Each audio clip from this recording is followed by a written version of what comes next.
The sky above the battlefield was dark and heavy with smoke and metal and old fire. Black ships floated high above like shadows watching from the clouds, as if waiting to rain fire again. The ground was covered in dust and broken machines and blood from 3 species. Everything was quiet now, and cold like the war itself had taken a deep breath before the next strike. The alien soldiers stood in formation behind tall metal walls made from crushed starships and broken tanks. They were ready for anything, or so they believed. From the east trench came movement slow and steady and clear. The aliens turned their eyes and raised their weapons, but they did not shoot. Not yet, because what they saw was strange, even in a galaxy full of strange things. A single human soldier was walking toward them with no armor on his head and no weapon in his hand. His uniform was standard Earth military with a badge that said Private Callan and nothing else. But it was not the man they watched most. It was the small creature walking beside him that held their attention. The thing was not tall or scary or sharp. It was small and soft and fluffy. It looked like it had fur like warm grass mixed with silver wires, and its eyes were big and sleepy like it had just woken up from a long nap. It walked close to the human, almost touching his boots, and it made no sound at all. One of the alien commanders laughed, and the rest followed. Big, deep laughs that echoed across the dead valley. They pointed at the creature and wiped their eyes and shook their heads. They had seen many strange weapons before, but this was not a weapon to them. It looked like something a child might hold in sleep or carry in a bag. Some called it toys, some called it food, and some did not bother to name it at all. One of the taller aliens, a captain from the Scorvith Empire, stepped forward with his arms crossed and teeth showing. He looked down at the creature and then up at the human. "What is this?" he asked. "Is this a gift before the battle, or is this your pet?" Private Callan smiled, but said nothing. The alien laughed louder. The others laughed too, louder than before, and with more pride and more noise. A small soldier from the back shouted something in his own tongue, and everyone cheered. Callan still said nothing. He just stood there with calm eyes and one hand near his wristband. The creature yawned and curled up near his boots and closed its eyes. The aliens watched it sleep and laughed again. The tall captain shook his head and turned around to speak to his men. But before he could open his mouth, the ground began to shake. It started as a small tremble, like a low growl from under the soil. Then it became a wave of power moving across the field like thunder rolling sideways. The laughter stopped. Heads turned toward the north side of the ridge. Smoke lifted and light changed, and something dark began to rise from the far edge of the battlefield. It came on 8 legs, each as tall as a tree and sharp as blades. Its skin was armor made from living bone and metal grown in labs deep under the Zarn homeworld. Its eyes burned like fire inside a cave, and its mouth was a pit of teeth and hunger. The Silkfang had arrived. The aliens cheered and clapped and hit their chests with joy and fear. The Silkfang was the monster of monsters, the secret weapon of the Zarn people. It had never lost a fight and never spared a soul. They had used it to end battles with one strike and destroy cities with no warning. It was strong, it was fast, it was death with legs. The captain raised his arms and shouted again. "Now let us see what a human pet can do," he said. Callan still said nothing. His eyes followed the Silkfang with calm and quiet. The creature at his feet opened one eye and then the other. Its ears twitched once, then again. Callan looked down at it and nodded once. Then he touched the small device on his wrist and whispered one word. "Go." The small creature stretched its legs and stood. The next second it was gone. No sound, no flash, just gone. The aliens blinked and looked around. "Where did it go?" one asked. The Silkfang roared as it reached the center of the field. It opened its mouth to scream again, but something slammed into its face. A blur of movement too fast to see. Its head snapped back and green blood sprayed from its neck. The monster screamed, not in anger, but in pain. The ground shook again, but not from its power this time, from its fall. The Silkfang stumbled and fell sideways, crashing into the soil like a falling star. Its legs kicked once, then twice, then stopped. The blur moved again, and a piece of its armor flew into the air, spinning like a coin. The aliens froze. No one spoke. No one moved. Callan stood still watching the scene with empty eyes. Then from the smoke came the small creature, blood on its fur claws still shining. It walked slowly back to the human and curled up near his boots again. It let out a small breath and went back to sleep. The aliens stared. One dropped his weapon. Another took a step back. The captain looked at the Silkfang, then at the pet, then at the human. "What is that thing?" he asked again, but softer this time. Callan looked down at the sleeping creature. "Her name is Whiskers," he said. No one laughed. The war was not over, but something had changed. The aliens had seen many things in battle, but never this. Not a pet, not a monster, but something else. Something they could not name. And now it was sleeping at the feet of a human soldier. Waiting. The smoke still floated in the air like fog from a dead world, and the silence held the battlefield in its grip like a giant cold hand, squeezing the breath from every living thing. The Silkfang's body lay still, its massive legs bent in ways they should not bend, and its great armored chest cracked open like an old shell crushed by a boot. Its eyes, once full of red fire, now dimmed like dying stars, fading into the black of space. Around the body stood hundreds of alien soldiers frozen in place, unable to speak or move or understand what they had just seen. They were soldiers from many races and many systems, strong warriors trained to face horror and fear without blinking, yet none of them had words now. They had watched the greatest beast ever made fall in seconds to a creature the size of a pack of rations. A creature they had called a toy, a pet, a joke. Now, that joke was sleeping at the foot of a quiet human soldier. Private Callan did not move. He stood calm, as ever, one hand resting near his side, and the other near the soft fur of Whiskers, the creature that had erased the Silkfang from existence. The alien captain who had laughed the loudest took one shaky step forward. His voice was low now, dry, and broken like a whisper lost in wind. "That thing," he said again, "what is it really?" Callan looked at him with steady eyes and said nothing for a long moment, as if waiting for the question to fade into silence. Then he spoke with a voice that carried like a slow wave.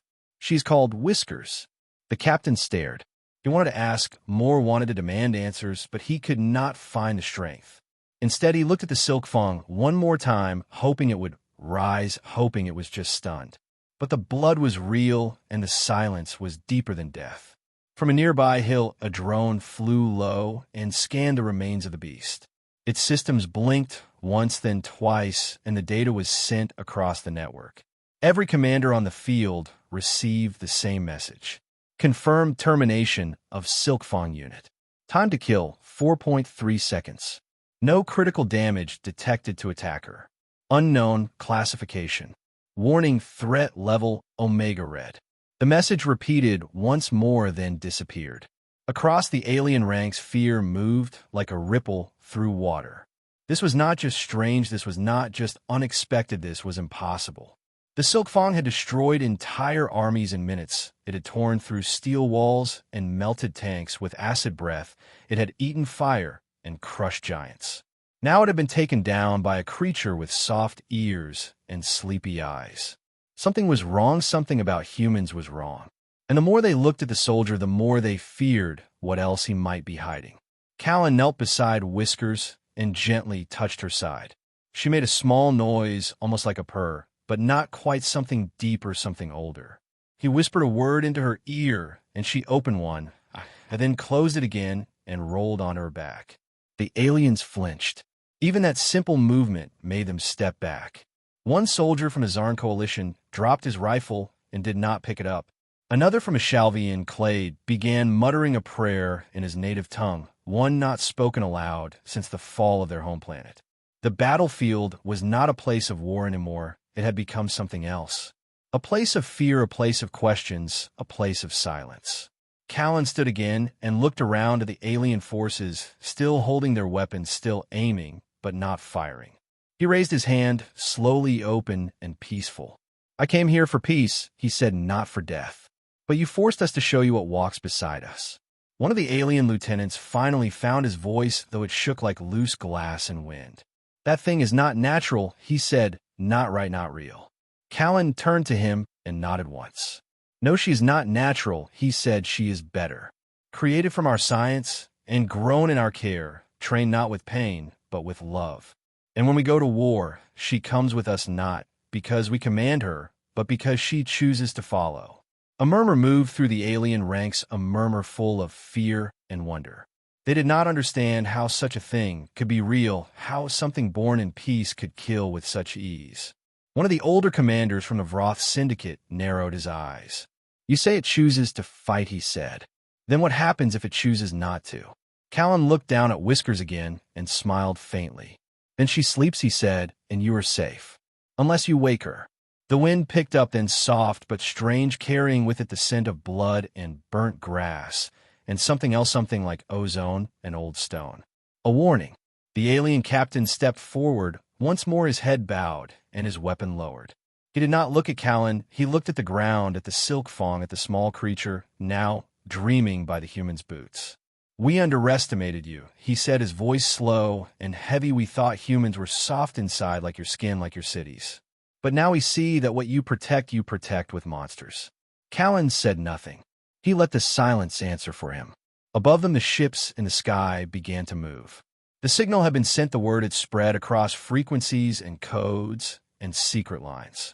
The other commanders, the other planets, the other forces now knew. The humans had changed the war. Not with bombs, not with fleets, but with something no one could copy. A bond. One alien officer turned to the others and whispered in his native code. We are not fighting animals, he said. We are fighting ghosts in fur and fire. And they love the ones they guard. That is worse than hate. Callan took one step forward and no one stopped him. Whiskers stood and followed him, her eyes still half, closed, her paws quiet as feathers. Together, they crossed the line where no man had walked without blood, and not a single weapon rose to stop them. In the middle of the open field, with steel bones buried under the soil and skyships still humming above the battlefield, stood Private Callan with his quiet face and his quiet pet beside him, and neither seemed touched by the fire or fear that had once filled the war zone. Whiskers walked ahead of him now, with soft steps like clouds brushing stone, and her silver fur shimmered in the broken light like moonlight dripping off a blade. The aliens watched with wide eyes and no breath in their lungs, because something about the way the creature moved now was different from before, different from when it had slept or stretched or blinked. This was the walk of a predator that had already killed and was ready to do it again without fear or hunger or sound. The body of the Silkfang still steamed behind them, its blood soaking into the ground and feeding the roots of a war that had lasted too long and would not last much longer now. Many of the alien soldiers had already dropped their weapons, not by command, but by instinct, as if something inside them understood that metal would not save them from the thing that had just torn through the strongest monster ever made. Still, one alien general held his rifle with shaking claws, his voice forced through sharp teeth as he shouted orders to hold position, to regroup, to fire if necessary, to prove they were not weak. But no one listened. One young officer, a new recruit barely out of training, turned to his commander and whispered with fear in his voice and dust on his lips that the creature had moved again, that it had vanished again, that it was behind them now, even though it stood right there and had never moved at all. Fear like that does not come from logic or orders or ranks. It comes from deep inside, from the place where old instincts live, from the place that knows when something is wrong, when something unnatural walks near. Whiskers blinked once, and her eyes reflected the shape of the war machines still lined up in the distance, and in that reflection one could almost see flames. Callan spoke, then his voice low and calm like a quiet storm. You brought monsters to crush us, and we brought something worse, because ours cannot be chained, cannot be built in a lab, and will never stop until the one she loves is safe. The alien general aimed his rifle anyway, his pride too strong, or his fear too blind, and pulled the trigger. The shot never landed. One moment his finger moved, and the next his weapon exploded into pieces, and something knocked him off his feet with a soundless shock that broke the air like paper. Whiskers had not even moved, or maybe she had moved too fast to see. Now she stood between Callan and the fallen general, her fur still clean, her eyes still soft, but her claws dug into the ground like anchors of death. No more shots followed. No more commands were shouted. Silence returned, but now it carried weight like chains across every neck on the battlefield. Then came the signal. From the northern ridge, a flare shot into the sky, green and sharp like a wound in the clouds. Another Silkfang had entered the field. This one was larger with heavier armor and twin heads that hissed at the air with hunger and pain. Behind it came 5 smaller units shaped like spiders, but with crystal blades for legs and spines that clicked with every step. These were the final weapons of the Zarin Empire, kept in reserve for only the most hopeless fights. Now, they were all here, and Whiskers did not run. She looked up once at Callan, and he gave a single nod, not one of command, but of trust. Then she was gone. In the next second, one of the spider units exploded, not from fire or laser, but from being torn into pieces by something that never made a sound. The other 4 scattered in panic, but it was already too late. Whiskers was everywhere and nowhere. The second unit fell, with its legs cut clean. The third had its crystal core shattered. The fourth tried to climb the ridge, but something dragged it back, screaming into silence. The 5th unit stood, frozen, shaking, and alone. Then it simply fell apart, its body split from the inside by a force that was never seen. Now only the Silkfang remained. Its twin heads roared, and it charged across the field straight toward Callan with blades open and teeth wide. The ground shook with its speed and power and rage. But just before it could strike, a blur slammed into its left side and sent it crashing into the ruins of a broken tank. The monster stood again and fired its acid breath into the smoke. But the breath hit nothing. Whiskers appeared above it, dropped like lightning, and pierced the space between its heads. There was no sound, just a flash of red and a twist of motion. And then the Silkfang fell.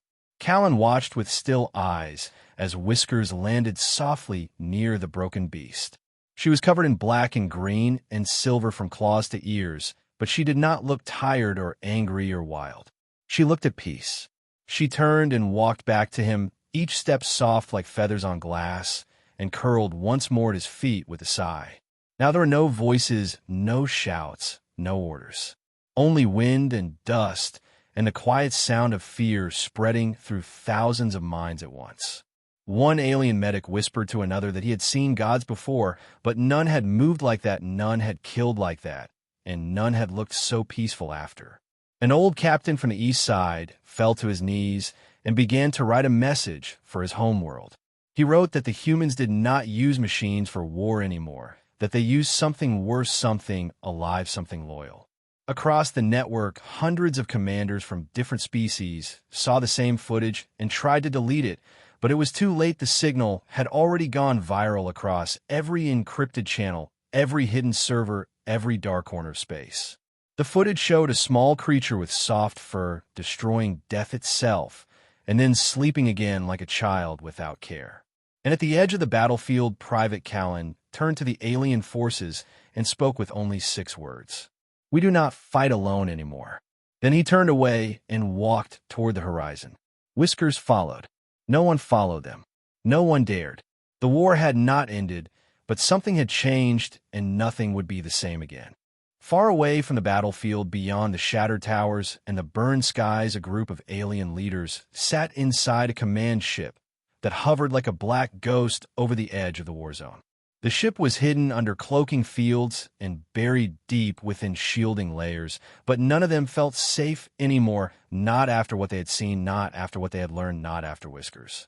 The room was cold, but not from the air. The cold came from the silence, the kind of silence that happens when every powerful voice is too afraid to speak first.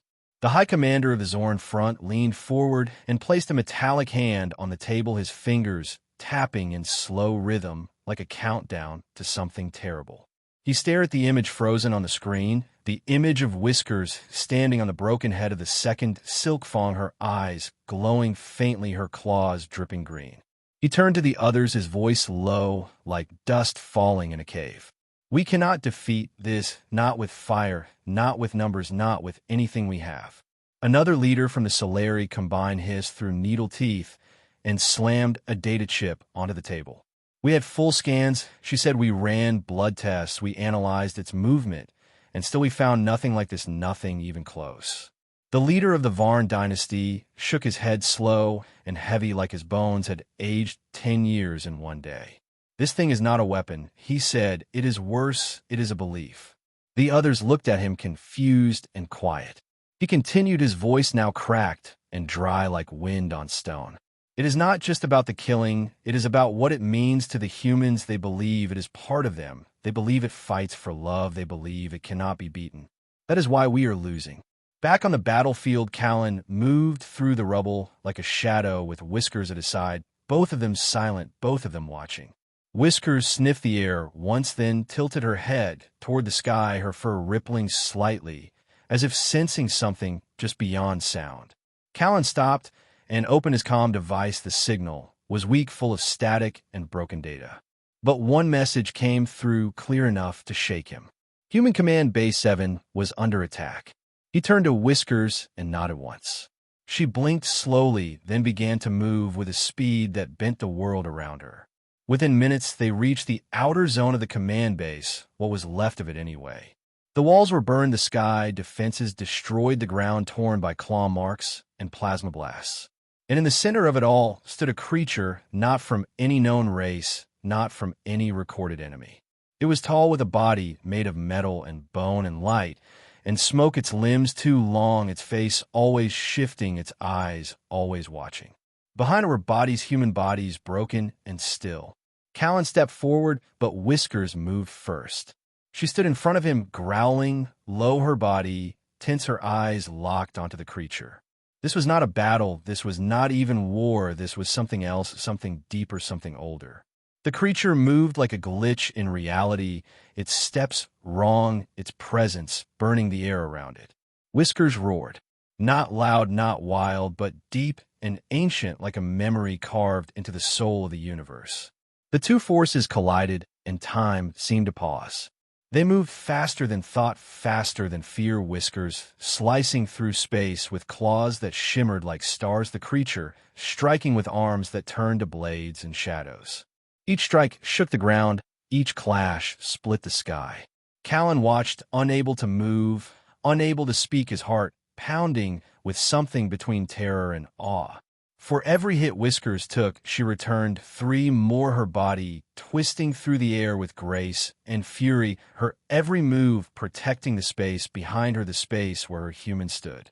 The creature screamed, not with sound, but with light and pain, and Whiskers answered with a slash that cut through the sound itself. The creature staggered, but did not fall. It adapted, it healed, it changed. It grew wings made of knives, it grew a tail made of smoke, it screamed again, and the scream shattered glass miles away.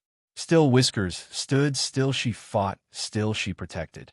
She began to bleed, but her eyes stayed calm, her breath steady, her body unshaken. And finally she leapt higher than she ever had and came down like a falling sun, her claws wrapped in light, her mouth open in a silent roar. She struck the creature in the heart, if it even had one, and everything exploded. Callan was thrown back, his vision blinded, his ears full of wind and noise and silence. When he opened his eyes, the creature was gone, nothing left, not even dust. Whiskers lay on the ground, her body still, her fur stained, her eyes closed. Callan ran to her, his hands shaking, his voice breaking as he whispered her name again and again. She did not move. He lifted her slowly and cradled her like a child holding something precious and broken. Tears fell from his eyes, not loud, not wild, just quiet tears of someone who had lost a part of his soul. But then her ear twitched. Then her palm moved. Then she opened one eye and looked at him. She made a sound, not a growl, not a purr, something else, something like hope. Callan laughed and cried at the same time, holding her tighter than ever as the wind blew through the ruins. Later that day, word of what happened reached every command post, every system, every fleet. They heard of a creature not born from hate, but from love, not made to destroy, but to protect. They heard of Whiskers, and the message was clear. The humans had a weapon no one could copy. Because it was not a weapon at all. It was a bond. It was loyalty. It was family. And across the stars, across every world that still dared to challenge Earth, something began to shift, something began to break. Fear turned into respect. War turned into silence. And those who watched from the shadows, those who ruled from the dark, began to ask a question they had never asked before. What if humans are not alone? Not just in space, but in purpose, in spirit, in heart. Dark clouds rolled across the sky like giants crawling above the war-torn world where the dirt still smelled of smoke and broken dreams and human blood dried in silence under alien suns. Private Callan walked beside Whiskers, who limped slightly, her paw wrapped in a soft white band, but her eyes still sharp and her ears turning at every sound, every whisper, every leaf. They had been pulled from the front lines by high command, not for punishment, not for rest, but for something else, something secret, something strange. A black ship came for them, with no lights, no markings, no noise, and the soldiers who stepped out wore no flags, no names, no smiles. They said nothing, they simply gestured, and Callan followed without a word because he knew something had changed, and not just on the battlefield, not just among the enemy, but deep inside the human ranks. They traveled in silence across space to a cold moon with metal skies and walls that breathed like machines and guards that did not blink. Callan stood in a glass room under heavy lights and faced a table with 3 people dressed in black and silver, their faces covered by thin masks that showed no feeling, no hint of who they were. They did not ask how Whiskers was healing. They did not offer water or rest. They went straight to questions, sharp as knives, quick as fire. What is she, they asked. Where did she come from? What is she capable of? Callan looked at them and gave no answer, only silence, because he knew they were not here to learn, they were here to decide. They feared her not because she had killed the Silkfang or destroyed the Shadow Beast, but because she had done it without orders, without chains, without their control. They feared what they could not own. One of the masked leaders stood and stepped closer, his voice smooth and flat like oil on cold glass. We need to understand, he said, because if we cannot understand, we cannot allow her to exist. Callan clenched his fists but still said nothing. The leader nodded as if expecting this, then turned and spoke a single word into the air, and the floor opened beneath them, revealing a chamber below filled with machines and weapons and strange creatures in thick glass tubes. Callan followed with Whiskers behind him, her fur bristling slightly, as if she sensed the wrongness in the walls, the cold breath of something hidden. Inside the chamber stood a cage made of light and sound, and they asked him to place her inside, it just for testing, just to see. Callan refused without shouting, without anger, just a calm, steady no that did not waver. But they insisted. They pressed a button, and gas filled the air, something soft, something meant to sleep. Whiskers swayed for a moment, then her eyes snapped open, and her body lit with blue fire, not real fire, but something stranger, something deeper, something old. The glass around the tubes cracked. The floor trembled, and the lights above flickered like dying stars. One of the guards reached for a weapon, but never made it. Whiskers stood between him and Callan in the blink of a thought, and his weapon fell apart in his hands, sliced clean, without touch. The leader stepped back, now afraid, not of the power, not of the damage, but of the bond of the choice that this creature always made. She chose the human every time. She chose love over fear. They shut down the gas and opened the doors and tried to laugh it off like a test, like a joke, like a misunderstanding. Callan said nothing. He simply walked out with Whiskers beside him, and no one tried to stop them. Outside, the black ship waited, but Callan did not board it. Instead, another ship landed, one sent from the front lines, marked with the seal of General Arvin, the only leader who had ever faced a Silkfang and lived without losing half his army. Arvin stepped out and nodded once at Callan, then knelt before Whiskers, not in worship, not in fear, but in respect. He said 5 words that changed everything. She fights for us all. Then he turned and walked back into the ship, leaving the door open without question. Callan followed, and this time Whiskers climbed aboard without looking back. In orbit, news had spread already faster than light, faster than truth. Soldiers spoke of the black chamber and the light cage and the way Whiskers had stared through walls like she saw more than metal. Whispers became warnings. Warnings became legends. And somewhere in the cold edge of space, someone started to wonder if maybe the humans had not found this creature, maybe she had found them. Back on Earth in labs deeper than ocean, scientists worked with shaky hands, trying to copy her, trying to grow her, trying to summon something even close. But every clone failed, every test shattered, every result turned to error. Because Whiskers was not born from wires or code. She was born from something else, something simple, something powerful. Trust. In the skies above the next battle, Callan stood once more with Whiskers by his side, and across the valley alien ships gathered again, with new weapons, new leaders, new hope. They believed that maybe this time they had enough fire to crush her, enough numbers to erase her shadow. But even their strongest felt something cold in their bones when the human stepped forward and did not speak, and the creature beside him opened her eyes. The ground did not shake this time. The sky did not scream. Only the silence returned, and that was worse than any roar. One by one, the alien scouts began to retreat, not from weakness, not from cowardice, but from instinct, because something in their blood told them that no victory was worth this risk. But one army stayed, one leader remained, one warrior born in black flame and raised by war stepped forward to challenge Whiskers, not with hate, not with anger, but with honor. He carried no weapon, only claws of bone and armor made from the skin of a void beast.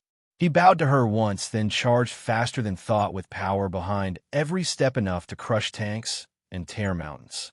Whiskers met him head on. No tricks, no vanish, only raw, pure movement. Their clash shook the breath from every watcher. They fought like gods, made of lightning and shadow, their bodies dancing across the valley, their strikes carving lines into the earth. Each was a question. Each block was an answer. And in the end, only one still stood. Whiskers lowered her head and placed a paw on the fallen warrior's chest, not in threat, not in anger, but in peace.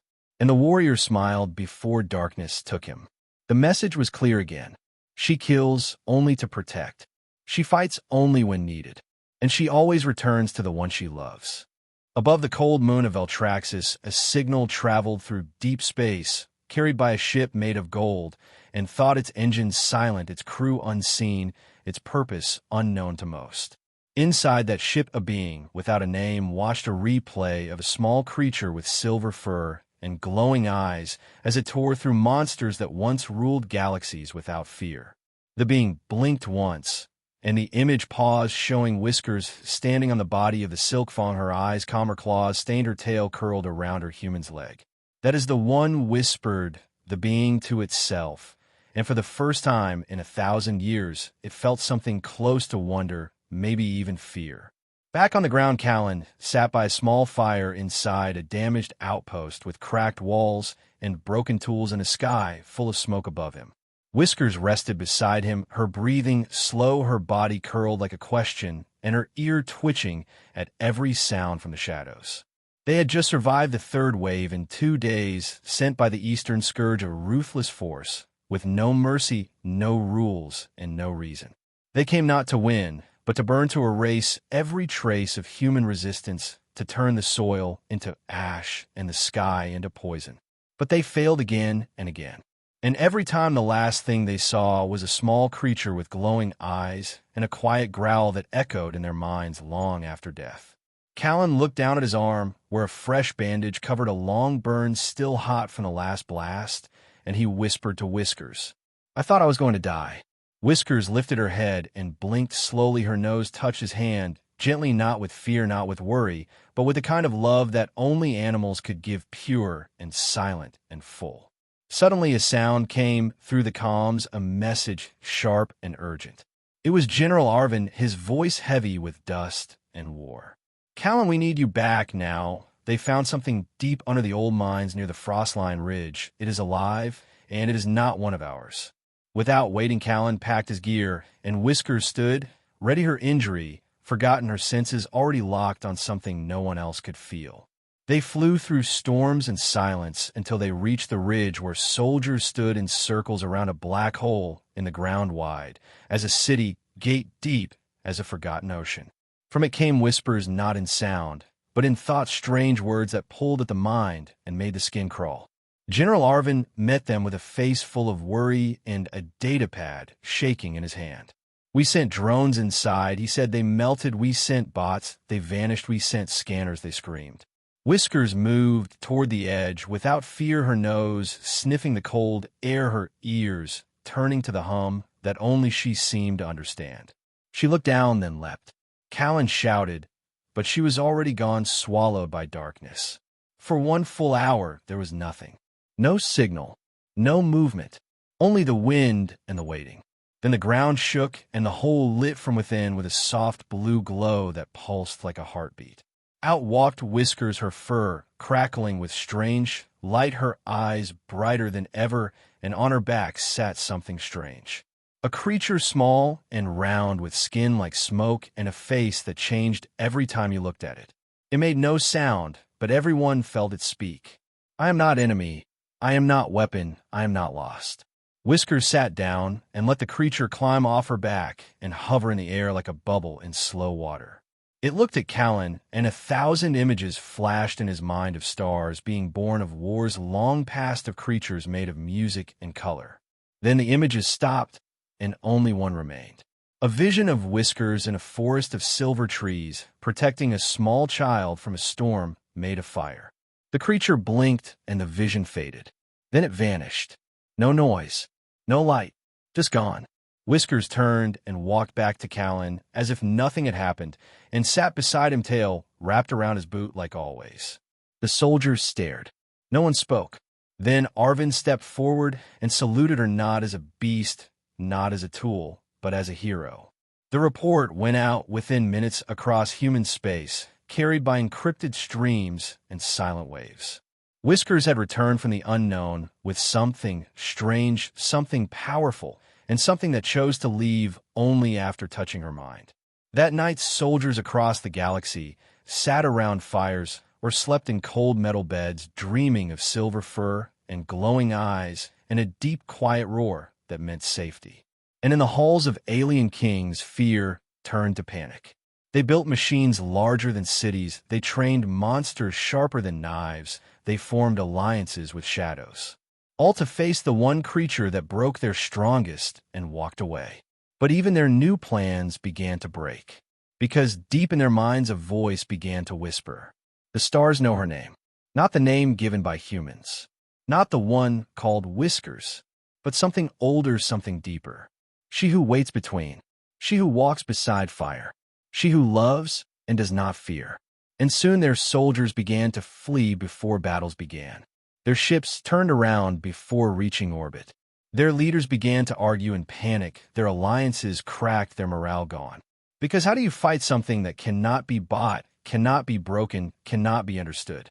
How do you defeat a bond between heart and claw, between soul and shadow, between human and something more? You cannot. And they began to realize too late. This was never a war of guns or ships or even monsters. This was a war of belief.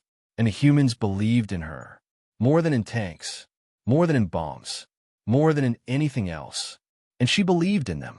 Whiskers lay under the stars that night with Callan beside her, both of them watching the sky, not speaking, just breathing. And in the distance beyond suns and time and fear, something old opened its eyes and smiled. The last sky burned red over the shattered moons of Taraxis, and the stars blinked like old eyes, watching the end of something far greater than war, far older than hate. On a battlefield wide as a sea with wreckage scattered like bones, the armies of the galaxy stood ready, not united, not friends, but bound by fear of a single creature with silver fur and glowing eyes who had turned legend into law. Whiskers stood still beside Callan, her body calm, her breath steady, her tail low and slow, brushing across the dust, as if drawing a line that no enemy dared cross. Behind them stood the last of the human forces, a mix of broken armor, patched ships, scorched banners, and eyes filled with something the aliens could never copy. Hope. Across the field came the final weapon of the enemy, not a beast, not a machine, not a god, but something worse. It had no shape, only hunger. It had no form, only shadow. It moved like oil on fire and spoke like thunder without sound. The Void Mind. Born in the heart of a black star crafted by minds that forgot mercy, it had waited centuries for one war, one world, one name to awaken its path. And that name was hers. Whiskers. Not her real name, not the one the stars knew, but the one whispered by soldiers who saw her leap into fire and return with peace. The void mind stepped forward, swallowing the ground, the light, the air, and the warmth, and it spoke into the minds of all around. Give her to us. Not kill, not destroy, not fight. Just take. Because even the void mind knew it could not win, it could only own. Callan stepped forward without fear, without armor, only his voice steady like a mountain and his heart open like the sea. She is not yours. And Whiskers moved with him, her eyes locked on the shadow, her claws flexing her muscles, low her spirit rising like a storm waiting to break. The enemy laughed, not with joy, but with madness and pain and chaos, and from the sky came their ships, their weapons, their armies. A rain of fire began to fall, but Whiskers moved, not fast, not wild, not angry, but with purpose. She ran across the battlefield like a breath, across water too swift to follow, too light to touch. Every weapon that aimed at her failed, every beast that struck her missed, every trap that tried to hold her broke. She became more than a creature, more than a pet, more than a symbol. She became a storm made of trust and teeth and time. She reached the center of the enemy forces where the void mind opened, its core a swirling hole that led to nothing and everything. And she jumped into the dark, into the unknown. Callan screamed, but no sound came out. The battlefield froze. The skies went silent. The stars stopped. Then a sound broke through. Not a roar, not a scream, not a cry, but a growl. Low, deep, endless. The kind of sound that shook the soul, not the ears. The kind of sound that said, "This is not over, this is never over." From the center of the darkness came light. From the core of the void mind came fire. And from the mouth of the abyss came her shape, rising with fire around her eyes, and her claws glowing with the light of 1,000 suns. Whiskers tore through the core of the void mind, not with anger, but with truth. She showed it love. She showed it memory. She showed it the bond between her and Callan, the bond that no fear could touch, no pain could break, no shadow could twist. And the void mind screamed, because it had never felt love, because it had never known care, because it had never been seen. She showed it everything it lacked, and in that moment it collapsed, not with rage, but with sorrow. The battlefield shook. The shadows peeled back. The sky cleared, and Whiskers landed on her feet covered in dust, and stars her tail, lifted her eyes closed. She walked back to Callan as the armies of the galaxy watched in silence, unable to speak, unable to understand, unable to move. Because they had seen something pure, something powerful, something real. The war ended without treaty, without surrender, without winners or losers. It ended because everyone knew no weapon, no army, no fear could stand against what she had become. Whiskers, protector of the bond, guardian of the weak, friend of the forgotten. Her name was carved in a memory, not with stone, but with belief. Years passed, then decades, then more. Children born on worlds that never knew war played with plush toys shaped like her. Soldiers wore her image on their armor, not as fear, but as strength. And every time someone stood against darkness, they whispered her name. Not as a spell, not as a command, but as a promise. That they too would fight for someone they loved. That they too would stand even when shaking. That they too would choose to care. Callan never left her side. They traveled far across peaceful worlds and quiet skies and forgotten moons, bringing stories not of war, but of healing.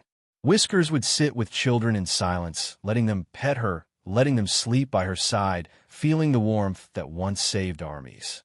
In her old age, her fur turned white like snow, her eyes still bright, her claws dull, but still strong.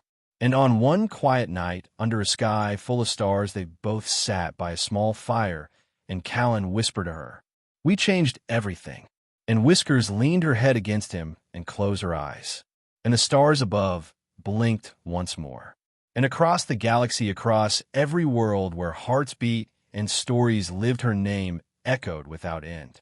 Whiskers, the pet they laughed at, the soul that saved them all, the one who walked through fire not for glory, not for power, but for love. And that love burned brighter than any war ever could.